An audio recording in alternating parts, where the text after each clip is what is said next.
back again today for day 2 of the 500K 30-day challenge, or 30 days to 500K challenge, where I raise money for real estate investors to invest in real estate. So before I get into today's topic, which is actually, I'm doing day 2 and day 3 because yesterday apparently I was supposed to do day 2 and today I was to do day 3.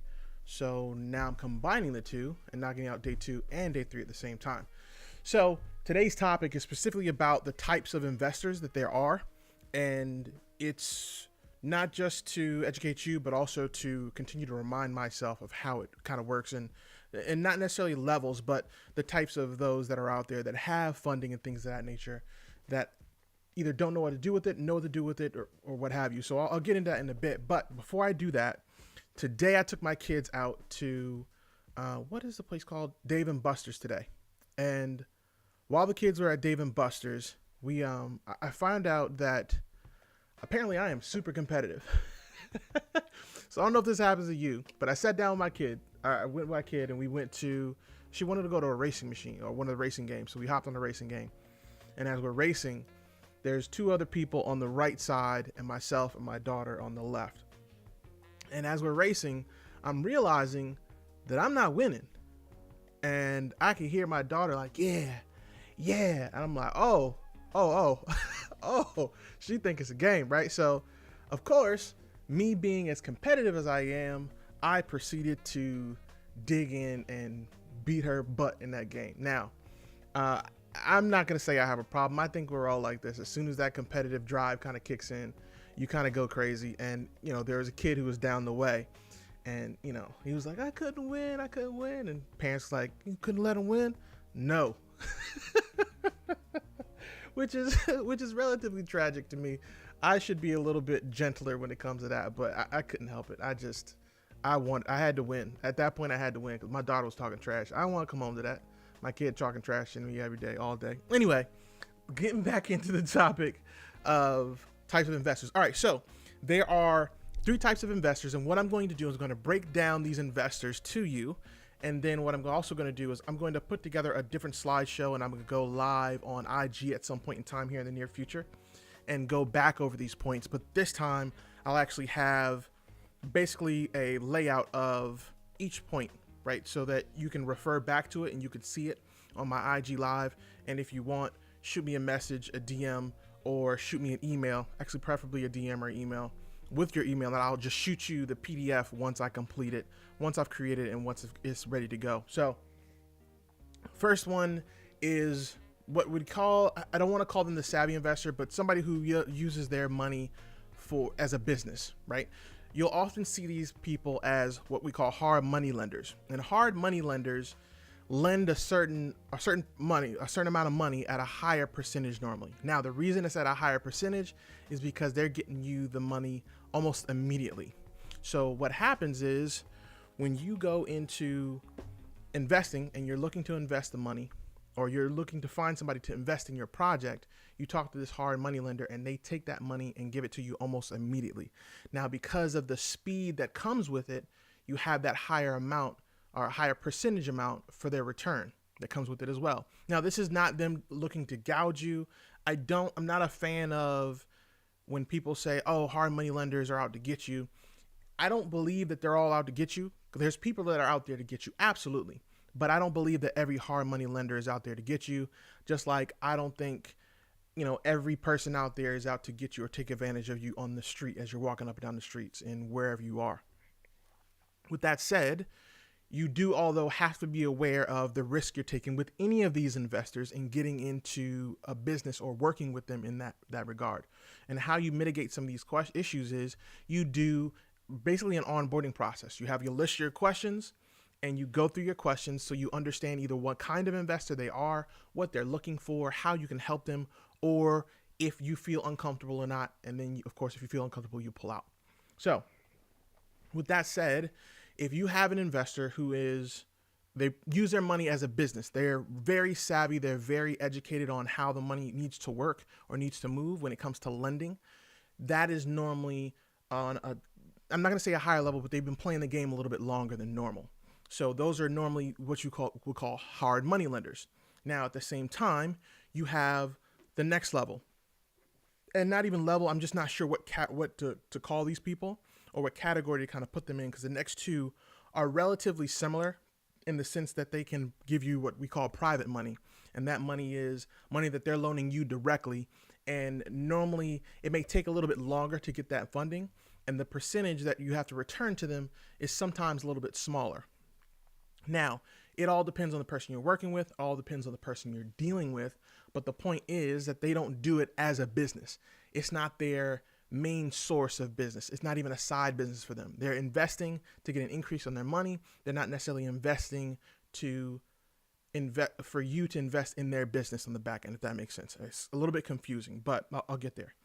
So this second type of investor is somebody who has money, who has the education up to a point on how the money would work when it comes to, in this particular case, real estate investing. If you're in business, investing in a business, they have some knowledge of what cash on cash return is, what an ROI is. They have some kind of knowledge in that regard, but they don't use their money in the sense that, as I said, as a business. So their percentages are a little bit smaller. Now, the difference between the two mainly is the speed of the money and the percentage of the money that you will owe them back on the back end. It's not necessarily positive or negative either way. There's pros and cons to everything. So it really depends on your situation. If I wanted to get a property tomorrow, I would go a hard money route. But I'd also have to know, okay, I have to do what's called carrying costs. I have to pay them a certain percentage, 10, 12%, whatever it is, to get them back their money as quickly as possible, because the percentage is going to roll, right? So that's how you know, when you're dealing with private money versus hard money. It's just the two different things. Now, this second person, you don't have to explain too much when it comes to the numbers, or not the numbers, sorry. My apologies. You'll still have to explain to numbers, but you don't have to explain to them every step of the process. You might have to explain things here and there. They're kind of in the middle ground, where hard money, they'll probably underwrite your deal or underwrite whatever you're doing to make sure that their money is safe. And then sometimes, and depending on who you're dealing with, they're looking to make sure you're safe as well. So that's the type 1 and type 2. Type 1 is the private money lender. Type 2 is kind of the middle ground. Type 1 is a hard money lender. Type 2 is the private money lender. The last lender is also what we would call, you could call it private money, but it's not really. It's normally people that have money but don't have the education on how to make that money make money when it comes to real estate. So these sometimes can be family, they can sometimes be friends. Just like hard money lenders, they can also be hard money lenders as well. But on the normal basis, you'll find these people, they're not really into real estate or business. They're making their money. They're making quite a bit of money. They have money away in IRAs, TSPs, what have you, 1031s, whatever it is. And they have the ability to lend the money to you so that you can go and make money for their money. Now, the pro and con again to this is, the pro is they're not as hefty when it comes to percentage on the normal. And sometimes they can be, of course, but there are always exceptions to every rule. But normally it's not an astronomical amount. But at the same time, you have to spend a lot more time explaining the process, which isn't bad if you understand the process and you can actually articulate it to a level that they can understand and then reinforce it every time when you guys talk. So the key to it is understanding that everybody's not going to be on this high plateau. Sometimes there's people who just don't know.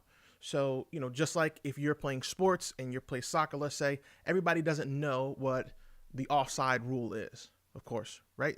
They just don't know. So what has to happen is when you go to a game with your uncle, your aunt, or your cousin, you're explaining to them the offside rule. Everybody doesn't understand what double dribble is in basketball, so you have to explain those pieces. So the basis of it is the exact same principle with the third type. They're not going to know everything about a real estate deal and how it works, or the money and how that money comes back. So you may have to explain it to them, and I would recommend explain it to them because you want them to be comfortable. If you allow the people to invest with you to be comfortable, they're going to come back and invest with you again. But if you blow it and you don't treat them correctly, you're not responsive, you're not contacting them, they're most likely and almost guaranteed not to deal with you again because they're not going to feel comfortable. They're not going to feel as though their money is safe. So that is the main breakdown of those three types of categories.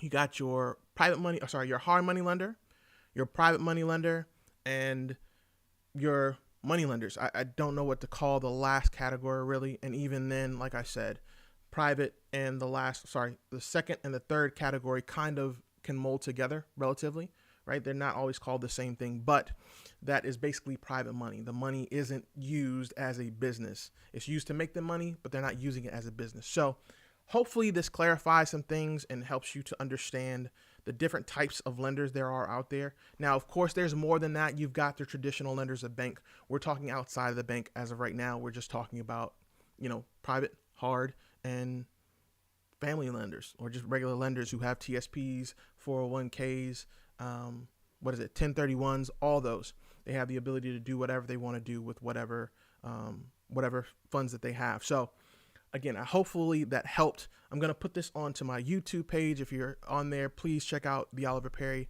on YouTube. It's streaming live, so it'll drop from here into there as well as onto the Facebook. I hope you guys have a great night. I will see you again tomorrow. And I was a little late today because of Dave & Buster's and my competitiveness. And I'm sorry. I am just competitive. I had to win. I didn't want to lose that racing game. It just is what it is. So I hope you guys have a good night. Remember, you're better than you were, but you're not half as good as you're going to be. I'll see you next time.